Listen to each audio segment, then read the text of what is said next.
Blood Red Skies is seeing a little bit of an overhaul, or just not really an overhaul. Maybe a facelift. A couple of tweaks. Yeah. A facelift, a nip and tuck. A bit of nip and tuck. Bringing it forward. And I think it's a good opportunity to take a little look at the evolution of Blood Red Skies. Which is what this has been nicely laid out. It has indeed. Look at that. Yeah. So obviously everything started in 2018. It's about summertime 2018 with the core box set of Blood Red Skies. This is still available now. It's still available now. Going strong. Retails at I think it's £45. Okay. You get enough for 2 players to play the game.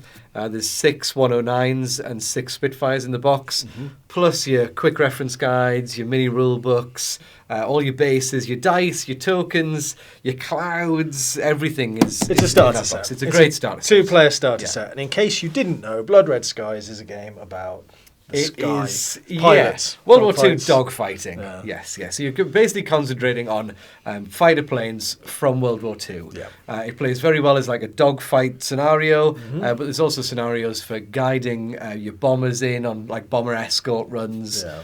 Obviously, you get your bomber from one side of the board to the next, and so on and so forth. Why is it called a dogfight? I don't know. No. That's a really good question. I wish you'd asked me before we went on camera. I just drawn some parallels because, like, it, pilots and pirates and dogfights and sea dogs. Yeah, I think we just like dogs, Maybe. man's best friend and all that sort of stuff. So don't fight dogs. It's a nice, like I say, it's a nice opportunity to kind of really show what Blood Red Skies is. So this is the Battle of Britain box set. There's your 3 rules pamphlets. So you've got your core rules. You've got your expanded rules, and then you've got your scenarios. Okay. So they're all in little pamphlet books there. You then got 2 quick reference sheets. So one for you, one for your opponent. And they explain everything that's... it's all right, keep going. Yeah, good. Everything that you need to know to play the game. So from your activation order down through activating your fighter, how you play that through, and so on and so forth. Quick reference sheets are always really good. Exactly. Yeah. And then on the reverse, you've got some examples of your movement, your turning, your manoeuvrability, and the all-important tailing and wingman effects. Right, yeah. So that's those. You've then got 2 punch-out sheets of card. What's the plain punch-out for? So they're your bombers. So if you wanted to do a bomber escort mission and you don't have bomber planes, there's some RAF bombers. That's cool. And then on the reverse, there's some Luftwaffe bombers. What is the opposite of RAF? Yeah. Luftwaffe. Luftwaffe. Yeah. Not far. Luftwaffe. Yeah, I suppose, yeah. Anyway, loads of boom chips, all your wings, your measuring things, your calipers. And then on the other one, you've got your clouds and your base. In fact, you've got another set. I've nearly shortchanged you. There's 3 punch-out card sheets. Wow, so you can have lots of imaginary clouds. Lots of imaginary clouds. You've got your roundels to go on your bases, which on the reverse, you've got different pilot skills. What are those called? Roundels. Roundels? Roundels? I thought you said Randall. No, roundels. It was invented by a man called Randall. James Randall. And then on the reverse of the clouds, you've got barrage balloons, which in-game have a very different effect to clouds. Yes. Barrage balloon. But yeah, that's your scenery, essentially. And you were telling me the barrage balloons, the danger of those with the strings. The cables. Well, not the strings. The strings. Those bits of thread. No, the steel torsion cables that would rip wings off planes and all sorts, sort of flying through them. So yeah. Really and then you get to all the goodies. So you've got a couple of sticker sheets. So these aren't decals, they're stickers. Okay. And they stick onto... So you've got them on some of the planes that you've done here. Well, I know these aren't to do with the starter set. Were these transfers? They're actually transfers, yeah. Okay. So we'll come to that. We'll come to that later. This is the evolution of the game. So they started with stickers. They started with stickers I because... started with stickers. Yeah, I started with stickers too. I think... My Little Pony? Probably. Yeah. Did they have that when I was a kid? Care Bears. They definitely had My Little Bears. Pony when we were kids. Yeah. They looked completely different to how they do now. Yeah. Anyway, so the stickers can just be stuck straight onto the planes. So you can see the Spitfires are in brown, colour coded. Yeah, and the 109s are in grey. They're all set there, and obviously they pop straight onto the bases, which are just there. You can paint them if you want to, but the idea is it's out the box playable if you don't feel like painting your planes. Stickers on. Yeah. Good to go. Like a Kinder Egg. Yeah, a set of dice. I think there's 10 dice in there. They've got the ace symbol on the 6. And as we've discussed in Blood Red Skies, you're always looking for 6s. How many dice do you get in there? There's 1, 2, 10, 3, I think. 10. Yeah, 10 dice. More or less more than you'll need. Yes, certainly enough for the first the sets of planes that are in there. And I mean, we played a game and we were stacking everything, and we got up to a requirement for 8 dice. 8 dice, yeah. The only time you'll ever need it is if you're doing like deflecting shots because of the speed of the planes. You then got your bases. So all your bases. Yeah, your bases, and then your advantage bases, which clip backwards and forwards, 6 for each plane, set of planes.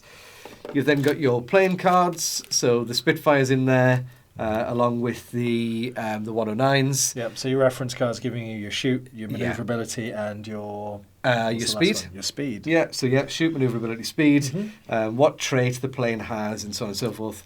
Then on the reverse, you've actually got the bombers. So those cardboard planes. They have their own stat card for when you're playing using your bombers. So you can actually play a game using those cardboard planes of course. as a bomber. As a bomber, but obviously they're largely used as like a moving objective. Yeah. So you're kind of, if you're protecting them, you're moving with them. Now you do move them as a plane, and they take damage as a plane would, and they can also shoot back and so on and so forth. Obviously the Blenheim has a turret. So it has a 360-degree arc instead of just a 45-degree arc and stuff. So, lesser known fact about that box set. You could play with the bombers. You could play with, of course you can, yeah. I say, your game, your way. Yeah. Whose motto is that? I have no idea. Might be Mantis.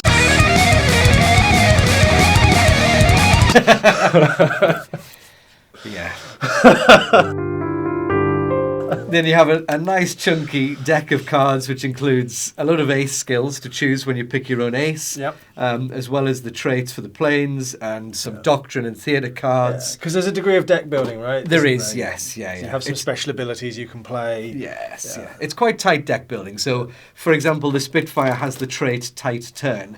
Yeah. So if you have a squadron of 6 Spitfires, you'll have a deck of 6 tight turns. Yeah. You then add to that a couple of theatre cards and a doctrine card. Yeah. If you've got over 6 planes, you'll add a second doctrine because you've got more planes, so they'll have been trained in different ways. Right. And then if you have a 5-skill pilot, an ace, and it's not a named ace, you'll be able to choose your own ace trait for that ace and stuff as well. A lot of the aces, they're specific. Yeah, if you take a named ace like Adolf Galland or who we've got Tex Hill. Yeah. Tex comes with 2 ace cards and a sock puppet, and apparently a sock puppet, of which then you've got to take those ace cards. You can't kind of swap them out. Okay.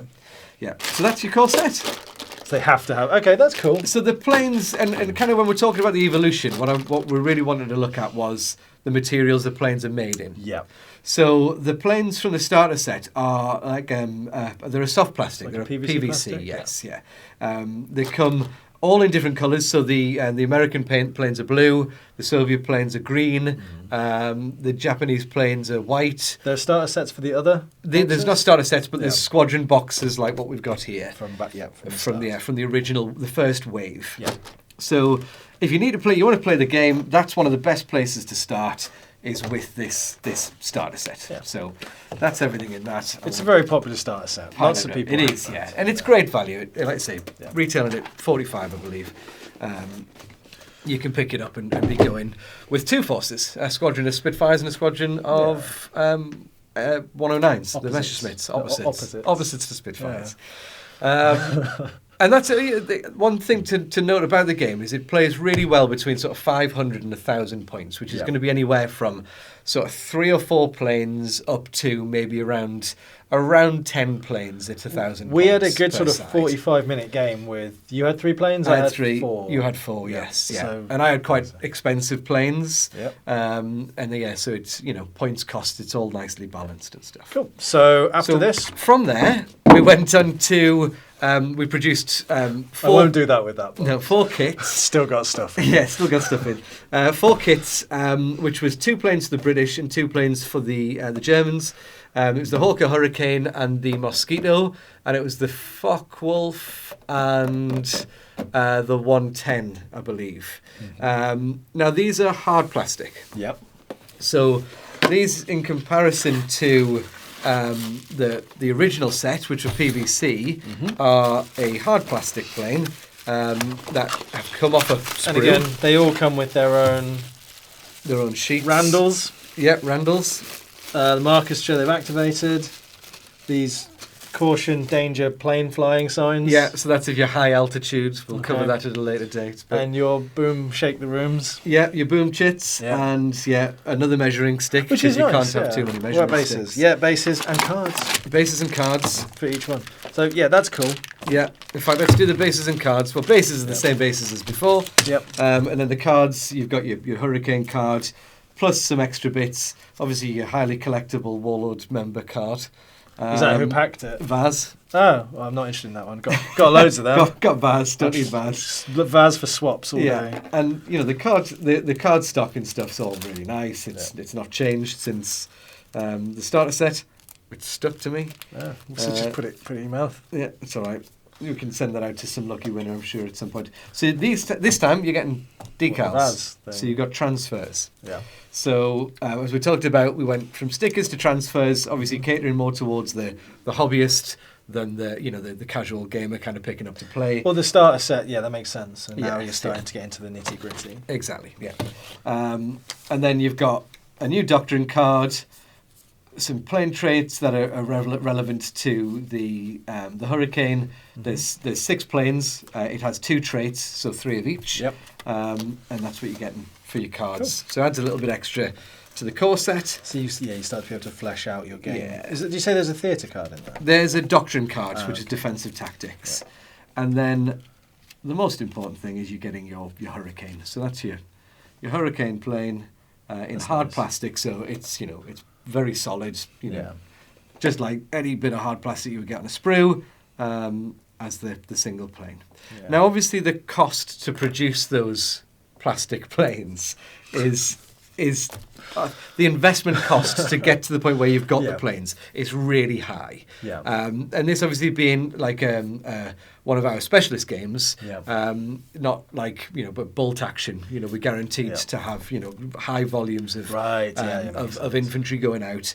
It was nice to do these to begin with. Were these made in-house? These are designed in-house, and then they're made in the UK. Yeah. Because you do pretty much everything in-house. Largely, yes. Yeah, the plastics are made by a sprue, manufacturer, but all the designs and stuff are done in-house. So the hard plastic planes for those ones. Mm-hmm. Like you said, the costs, the investment cost to produce plastics is really high. Yeah. So it wasn't sustainable for us to continue to produce them in hard plastic going forward. Makes sense. So one of the easiest and quickest alternatives for us was to move to white metal. Which is a lot of bolt action's always been. Yeah, of course. So your infantry for bolt action, black powder, anything outside of your line infantry or your normal, infantryman in bolt action will be in white metal. And you guys have been doing white metal bolt action for 12 years, which is almost one whole donkey year. Yeah, really, donkeys. What is a donkey? I have no idea. Okay, right, I thought you'd actually I thought that was irrelevant to actual... Well, no, because that would imply that like a 10-year-old donkey would be 120, donkey years, something like that. I don't know how it works. Like dogs are 7. It's because they age faster, right? So 1 human year is 7 dog years. Yes. So 12 human years being 1 donkey year would imply the reverse. So secretly, donkeys have been on this world since the beginning of time. Yeah. So same again. You're getting. So this is the Mitsubishi Raiden Squadron. Yep. Let me just pop that in the front there. I've not seen. I've been keen to see these big oval bases. Yeah, we'll get to them. I promise. Another decal sheet. We've got more Doctrine cards. A negative plane trait card because they have a negative trait on the Raidens, and then you've got your trait cards and the stack card for the plane itself. Yep. So very similar to the other squadron boxes. You'll see that throughout all the squadrons. They get that pack of cards. And these were packed by Garcia. Yeah, I'll go with that. Yeah. So more bases, have that one. Lots of bases. Yeah. And then some white metal planes. Okay. So you'll notice the difference, obviously, in the weight of the box and the planes. Let's pop that to one side. I shall pop that out of the way. Obviously, there's the Randall sheet in there. Yep. Which I have no doubt you're going to continue calling it Randall's. You've dislodged a Randall. You've dislodged. Oh, right, okay. Well, that will happen with punch-out cardboard. Mm-hmm.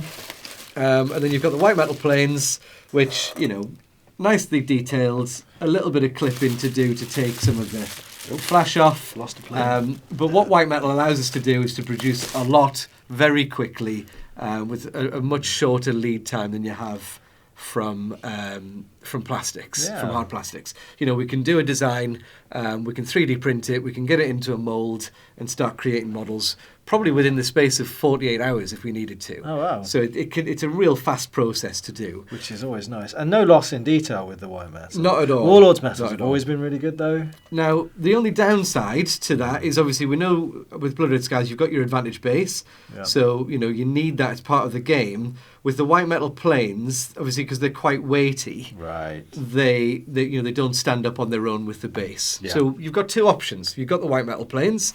They will have come with larger bases Yeah. that are designed to hold the normal base inside it.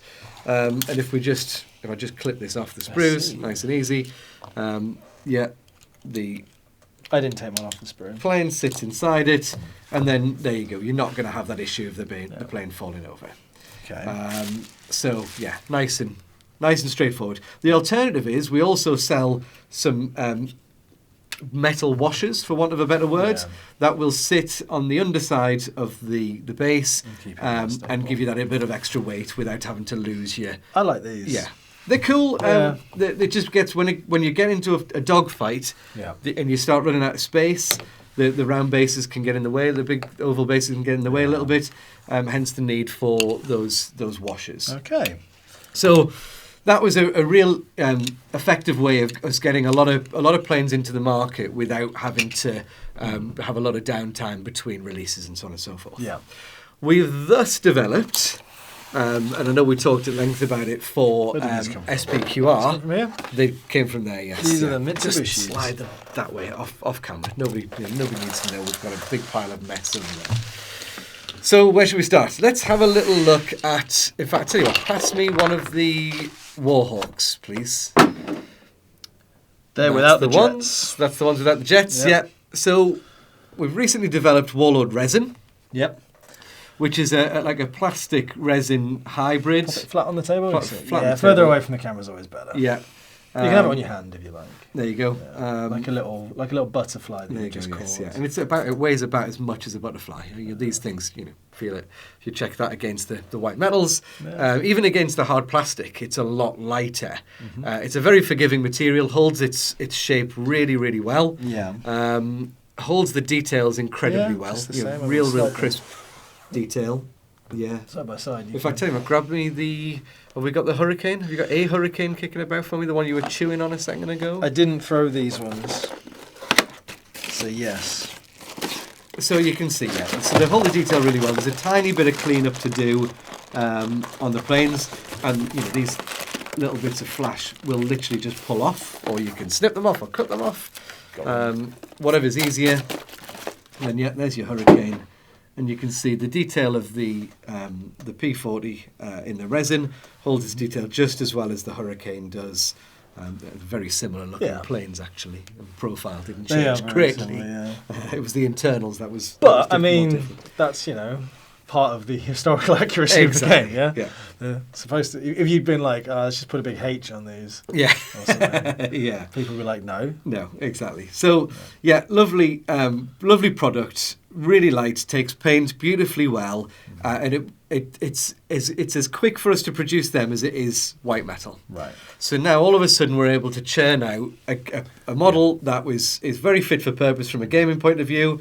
It works on the stand, no bother at all. Because you now have in-house resin. Yeah, this is in-house, all in-house, so we've got complete control over this. Mm-hmm. We can again go from a 3D design to 3D printed to moulded and running a mould within the space of sort of 48 to 76 hours, 72 hours. It's, real quick process. Yeah. So that's the evolution of the materials. Again, the squads are very similar. In the box of the Warhawks, you're going to have your squadron cards, plus your traits, plus your roundel sheet, and 6 planes in a lovely lightweight, beautifully crisp resin material. And we like them when they're lightweight because it ships better. Of course it does. Yeah, of course it does. And if I just grab. We'll move these guys out of the way, and I grab one of the ones I painted. Which ones are these? These are ones I painted earlier. So you can see how they paint up as well. So how did you do these? Did you just any dry brush, any just slap paint on? And prime. So these ones, the Warhawks, are primed with army paint, army green. Yep. Which is the main colour you see showing through now, right? Yeah, that's the green on there. I then freehanded the brown, which is leather brown from Army Painter again. You've even got the underside. Yeah, that's a Vallejo white grey. Yep. On the underside, because obviously, they always painted the undersides lighter. Yep. If you look at them from below. Yeah. I didn't stick the decals on the bottom because I'm lazy. That's all right. So if anybody saw, any Americans would definitely shoot at it because it didn't have the star on to tell them it wasn't an American plane. You know?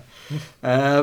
But yeah, so brown, leather brown, army green. I painted the cockpit in a shining silver, and then I washed the whole thing with strong tone. I stuck the decals on, and that was it. Strong tone makes everything better. Strong tone makes everything better. Oh, and I put a bit of matte varnish over the top once the decals were on, just to kind of flatten everything out. As opposed to Randall varnish. Yeah? Is that a thing? No, it's a joke. Because Matt is a name. Oh, okay. And Randall's a name. Wow. Yeah. When you have to explain it, it's less funny. It's more funny to me. So yeah, recently, we released... satin varnish, that made it look shiny. Yeah. Like it had gone through a That's the way you could use satin varnish, because, some of the planes would have been a bit more kind of... Wet. Yeah, shiny, wet look. Yeah, I mean, they're outdoor vehicles, right? Well, I should hope so. Yeah, we've got a couple of Soviet planes have come out recently. We've got the MiG-3, we've got the Yak, I think it's the Yak-1, and then the Polikarpov I-16, which is a lovely, dinky little plane with an open cockpit. Oh, wow. I want that too. And the pilot's there. You can paint a little 1/200th pilot. Wow. And need then to get some images of that. Yeah, we've just released the 262 as well as the 109G, and then the P-40 Warhawk, and I can't remember for the life of me the other American plane we just released. And then we've got Stalingrad around the corner, so there'll be a lot of planes relevant to the Stalingrad theatre. Yeah. I'm sure we can come and have a little game over some frozen fields, playing a bit of Stalingrad dogfights. And then alongside each release, there'll always be an ace for each plane. So for the P-40s, we've got Tex Hill, and we've got Tex there. And you've got a slightly different roundel, which has got his name on and his extra stat boost that he gets. That's nice. And obviously in that box is... That's also on his card as well. It's on his card as well. So yeah, in that box there'll be another playing card, plus the traits, plus a little card for Tex and his 2 ace skills. So there, that gives you an idea of kind of where it's gone in the last 18 months, 2 years. Yep. From sort of first initial release with the box set all the way through the white the hard plastics, the white metals, and then I think finishing on the resins. And you can expect to see a lot of releases for Blood Red Skies. In line with these new releases, forward. there are new releases. There are, yes. Which we haven't also touched on. So, can I talk about this? Of course you can, yeah. So that was out literally very recently. So revised rules. Yeah, it's basically refreshed. The rules have changed stayed exactly the same. What this does is compile all the FAQs and any erratas, frequently asked questions have gone into this Airstrike Rulebook. Okay, so the Airstrike Rulebook for Blood Red Skies is everything that's already in the rules. Yeah, compiled with erratas. Yes, into one new book. Nice new book. What's lovely is it adds a lot of new rules. Yep. So you've got rules for a target. So you've got factories, artillery positions. So you can start to have ground assets. Airfields, rail yards, and then you've also got some targets. So bombers can sort of start bombing. You've got trains, truck convoys, tank columns, armoured train, etc., as well. Cool. So you've got your ground targets, so you've got your strafing runs, your bombing runs and stuff, which in turn then adds some extra scenarios into the book. Yeah. Okay. So instead of just playing dogfights or escorting bombers, you've now got some ground targets to go after, and so on and so forth. One of my favourite parts of the book is the fact on page, I think it is 36, we've got tournament and competitive play. So on this page, it basically gives you a quick overview on how to run a Blood Red Skies tournament. Okay. And that's in the core rule book for anybody to grab whenever they want. I know we send a lot of Blood Red Sky stuff out to almost like small gaming groups. Yeah. So that's cool because obviously tournament play is sometimes quite prohibitive for Yeah. how it's run, rules, the special scenarios that are released, how things to like do that. it, because everybody's got their own idea on the best way of doing Yeah. it. All this is doing is, like, here's some guidelines on Yeah. how to run an organised play. There's a couple of cards that are theatre cards that are would be considered in a competitive play are very broken. Right. They've been discluded. Okay, so you've got there's- like a banned cards list. Yeah, so there's 2 cards in there at the moment. Yeah. One that gives you a free extra plane. Okay. And another one that gives you your home advantage, which allows you to discard a boom chit as it comes on and stuff. So, Right. obviously, those things are very thematical if you're Yeah. playing like a theatre-driven Yeah. game. But obviously, from a competitive play, you want to pull them out because they're just not very competitive. Fair enough. There's been a couple of points adjustments to, again, balance some of the planes out a little bit. Okay, so points slightly different for competitive play. Yeah, and it's largely the original Wave 1 planes. Right. So the P-51 Mustangs, the Zeros. I mean, you could and use the that Yak. for normal play anyway. Those Yeah, of point course you could. Yeah, of course you adjustments, can. Of course you can. And then you've got everything from Lend-Lease. So who did the Chinese have? They had the P-36 Hawks. They had the P-40 Warhawks. Yep. And so on and so forth. So you've got you can lists look of at compatible. exactly. So albeit the P-40 Warhawk is an American plane, You could have it. you can stick some Chinese decals on there, and That's away cool, you go. that's You know, cool. you can have it as a Chinese wing. So, and that's obviously not just for competitive either, anyway. No, of course it's You not. can play Yeah, that it's- normal. that's for So anything. updated lists are in there too. Yeah. Okay. To get your hands on that book, it is sold separately. It is sold separately. Any other ways of getting your hands on it? No, at the moment it's going to come separate. Yep. You could start the game by grabbing this and this, and away you go. You're ready. Yeah, to go. because obviously this has got the range rulers. It's got some cloud templates, hasn't it? It's not got No, cloud it doesn't. templates. But you can use cotton wool. Of course you can. Building. We've got some big old clouds coming in. I think I've got some more down here. Here we go. I really don't think we need this many clouds. We got some. It's stormy. This is a cumulonimbus. I'll cumulonimbus you. You Come on. Cumulonimbus. You can use whatever you want for the clouds. Which we were using. Obviously, the starter set's the only place to get the clouds at the moment. But they're not a necessity, Oh, they're not a dice. requirement of the game. Dice. And obviously, you can grab dice. But then they're just D6s. they're just D6s. So you just that's need fine. a D6. What else would you be missing from the starter set? Quick play guide. You'd be missing, but you've got the rule book. Guess what? It's got one. There's a in quick there. plays guide at the back of the There you rule go, book. photocopy that. So yeah, exactly. And the That's it, rules isn't it? are so simple and Oh, straightforward. you'd be missing a couple of other cards, the small. A couple of the theatre matchbox cards and stuff like that. cards, Yes, yeah. But otherwise, if you wanted a quick, easy solo way of getting into it, Yeah. you buy a squadron in the rule book and you're good to go. Easy. Cool. And all you need is 6 planes. Largely, 6 planes is enough to play a game. Well, yeah, we used. I mean, you can mix and match planes, right? Of course you you have can. 2 different squadrons. Yeah, of course so you could. You could 6 go- planes is one box. You may as well just get I don't know. I'm going to play with these and that tiny little bumblebee. Well, most of the American planes were lend-leased to all the Commonwealth. All right, so grab you yourself could a have a MiG-3, and I think the Russians used the P-40.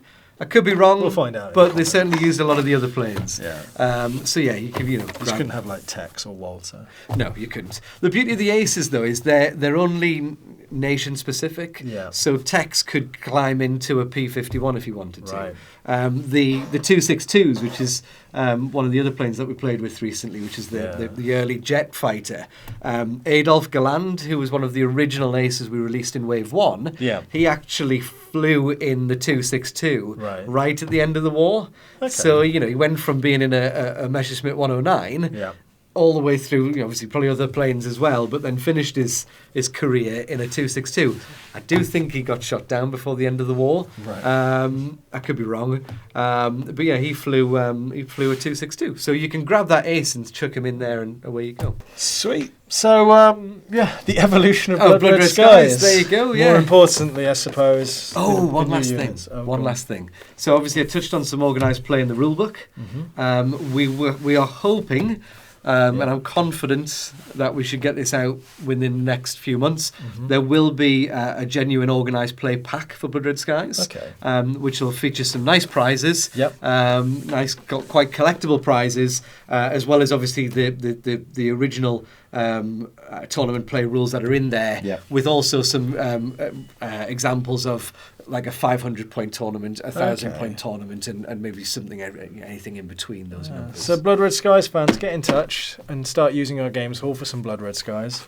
And it needs a 4x4 table. It only needs a 4x4. Yeah. In fact, the beauty of it is you can take it down the pub. Big round table, you've got some pints out, you can play a game of Blood Red Skies. It doesn't need scenery, it doesn't need a mat. That's true, You yeah. can play it on the kitchen table, you can play it on the carpet with your kids. It's a very simple, straightforward rule set with some lovely plug and play elements. You know, you don't have to use the plane traits. Yeah. You could pull all of that out, you could get rid of the action deck and just play with the planes. Yeah. It's designed to be very accessible. Yeah. Andy Chambers is without doubt one of the best rules writers in the industry, and it was a labour of love for Andy. Because of his family. I think his dad was a fighter pilot. His granddad was a fighter pilot, I believe. Either both or one or the other. And Andy, apologies for not knowing and remembering which is which. But yeah, it was a labour of love for Andy, and it plays that way. You can really tell that it's beautifully simple. Yeah. And very much plays like a game of chess. You've got to be thinking a few turns down the road. It is very tactical, and it is very nice historical. It's nice and simple. It's similar to Black Seas, Cruel Seas. You just need the table. Yeah. I've seen people go all out on scenery before, and it looks of course. amazing. Yeah. And there's some cool stuff you can do with this for scenery. Yeah. Just homebrew stuff, I suppose. But no one's going to be flying that low. No. That you have to. Just a sheet of perspex over a beautifully built table. And That'd be stuff. cool. Away you go. Yeah. We'll play a game of bolt action, and we'll put a perspex sheet above it. What about a game of Cruel Seas with a perspex We'll sheet play above it? Stalingrad, and we'll also at the same time play a bombing run game over the top. Sounds good. Sounds good. So that'll work, and we'll use Cool. blast templates, grenade templates on the ground for the bombs drop. So we could also bomb people with the Blood Red Skies plane. This could be really cool. Does anybody want to build me a table where I can have a perspex top to it, so we can play that? Yeah. If so, I'll give you a free box of planes. For my eternal Right, I think gratitude. before you start asking them for anything else, we'll wrap it up there. Yeah. Well, also my bills this month.